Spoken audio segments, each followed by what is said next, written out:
Hello learners, this is Habiba with Excel with me. If you like the video, please do like, share, subscribe and comment below. Let's start today's class, that is UGC NET Paper 2 Education Unit 3 Learner and Learning Process with the subtopic Principles and Theories of Learning, a small topic under which we are going to take, that is social competence. Let's understand in detail about social competence. Introduction.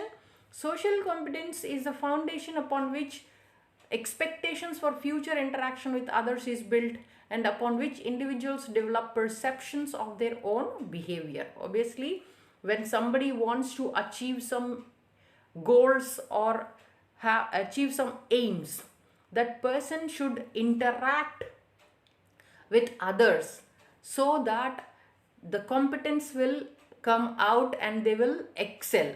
But it should be positive competence, not the negative competence. They should know their own perceptions of their behavior, how they are going to behave with others also.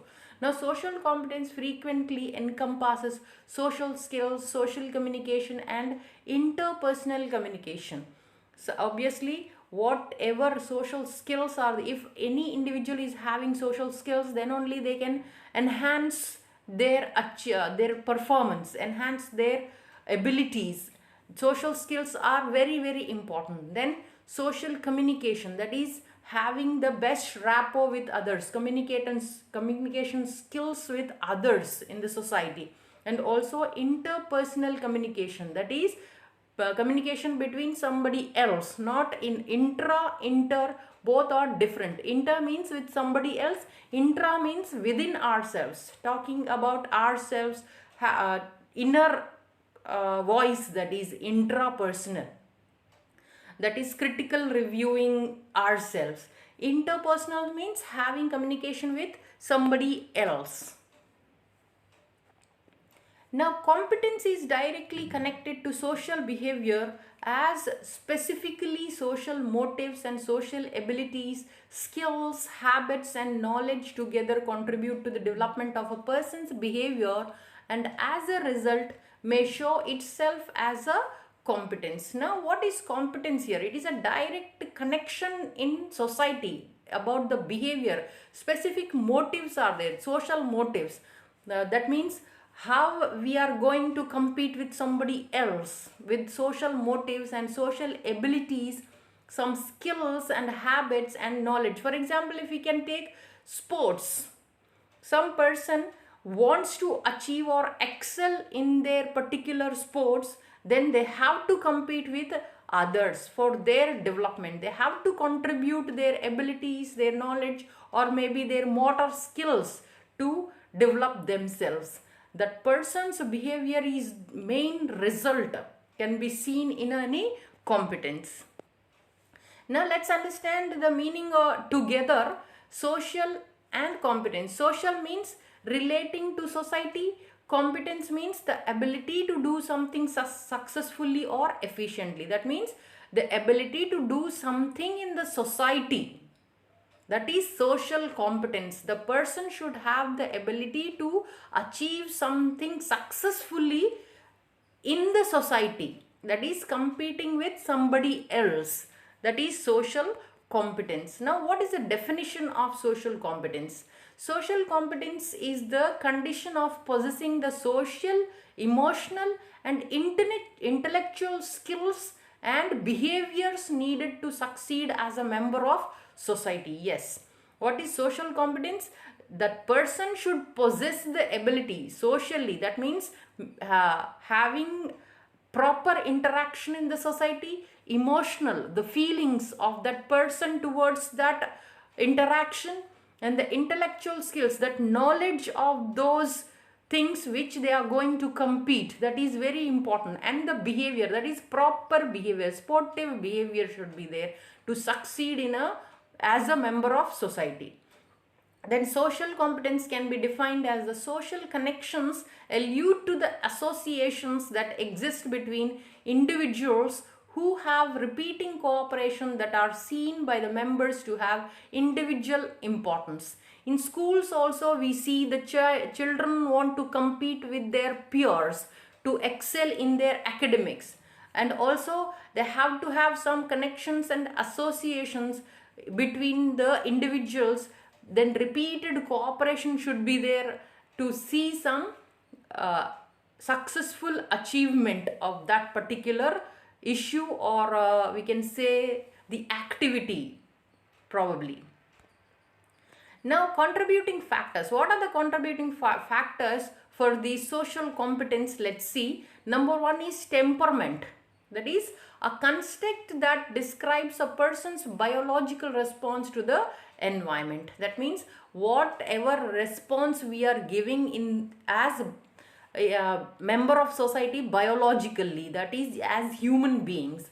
Issues such as suitability, rhythmicity, sociability and arousal make up this construct. What are the things which construct their biological response? That is suitability, soothing to other people, how we are interacting, whether it is better for the individual or opponent. That is very important. We have to perform rhythmically, then sociability, mingling with people, and arousal make up. All these things construct the biological response. Most often sociability contributes to the development of social competence. Sociability means socially in the society how you are going to compete with others. It should be positive always, it should not be negative. For example, the women who will compete in that neighbor is having this thing, I should also have much better than that thing. That kind of competence is not good. Always it should be positive competence in also society, development of the society. Then attachment. Social experiences rest on the foundation of parent-child relationships and are important in the later development of social skills and behaviors. Obviously, this attachment, social experiences are very important. How the child interacts with the parents, how is the relationship with the parents, obviously that will be the impression in the society when they go outside, when they grow up. That is very important. If the behavior of the children with the parents is not correct, the same thing will go in the society also. That means parenthood is very important. How they are bringing up the children with positive competence that will go outside. For example, few parents, what they do, they give the negative impression to the children. My that neighbor's child has good grades, my child also should have better grades than that child. Then they will force the children to do much better than their abilities. That should not be there. How should be the parenting? Positively they should encourage the children. Positive reinforcement is very important. Positiveness in the relationships is very important, so that when they go outside in the society, same nature will go out and then positive competence will arise. Then attachment of an infant to a caregiver is important for the development of later social skills and behaviors that develop social competence. Just now I discussed whatever kind of nurturing is given to the child at home, whoever are taking care of the child, same thing will go outside in the society. Now third one is the parenting style. That is also very important. What kind of upbringing the child has, that will be dependent also in the society. Parents are the primary source of social and emotional development in infancy, early and middle late childhood. The socialization practice of parents influence whether the child will develop social competence. Parenting style contributes to child well-being in the dominance of social competence, academic performance, psychological, then psychosocial development, and problem behavior also can be seen because of this parenting styles. What are the different kind of parenting styles? Some parents, they give lenience to the children, some parents authoritarian, some will be authoritative, some will be totally leave things to the children itself. So these are the different kinds which will definitely give some impact on the child's relationship with others. If parenting styles are good, the child will definitely will be positive person when that child goes into the society. Authoritarian, always giving order to the children, that should not be there. Authoritarian is sometimes good, but many a times will go in the negative aspect of the child. Then what are the approaches and theories to this social competence? Let's have a quick glance of them. Peer regard or status approaches. These approaches define social competence based on how popular one is with his peers. The more well-liked one is, the more socially competent they are. That is peer regard, competence with the peers. They will have, if they are given properly, then they will have good social competence in the school, maybe in the society or wherever the children go. Then social skill approaches, the next one, these approaches use behaviors as a guideline. What kind of behavior is there, upon that these approaches are taken up. Behaviors that demonstrate social skills are compiled and are collectively identified as social competence. The next one is relationship approach. According to this approaches, social competence is assessed by the quality of one's relationships and the ability to form relationships. Then competence depends on the skills of other members, both members of the relationships. A child may appear more socially competent if interacting with socially skilled partner. That means what kind of relationships are there, that approach will be here. According to this, what happens? This is assessed by the quality of one's relationship with the others. What are the abilities of one person ability and what kind of relationship is there with other person. That is, relationships are assessed. Then functional approaches. The functional approach is context specific and concerned with the identification of social goals and tasks. That is related to the specific concerns, related to the social goals, related to the society. This approach also focuses on the outcomes of social behavior and the processes leading to those outcomes. Information processing, models of social skills are important here. And based on the idea that social competence results from social cognitive process, that is thinking ability. These all things are related to our thinking, our experiences and all. Then what is the importance of this social competence? Let's understand. Parents are the primary source, as we have discussed. Social and emotional support to the children during first early life is important, and then later on peers will have very great impact on the children.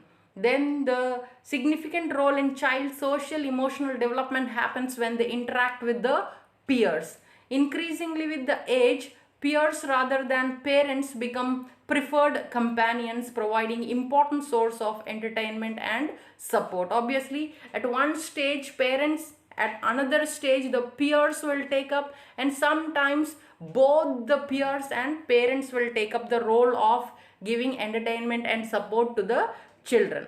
Now, in the context of peer interactions, young children engage in fantasy play that allows them to assume different roles, learn to take another person's perspective, and develop an understanding of the social rules and conventions of their culture. So when they have the peer interactions, young children, what they will have, some in fantasy plays they will assume different roles, like fairy tales they will have, and they learn to take another person's, what they are thinking about themselves, another person's perspectives they will take, and they will develop some understanding in social rules and also their cultures. As our country is a diverse country, this factor is very important, that will be nurtured because of this social competence.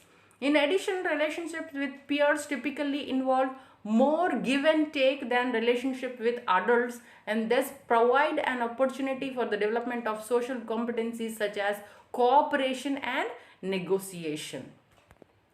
Then during adolescence, peer relationships become particularly important for children. That is, when they grow up, teenagers, a key developmental task of adolescent will be formation of their identity, sense of the kind of a person one is and the kind of person one wants to be, what kind of person they are and what kind of person they want to be. This identification will be the main fighting aspects of the adolescence during the teenage.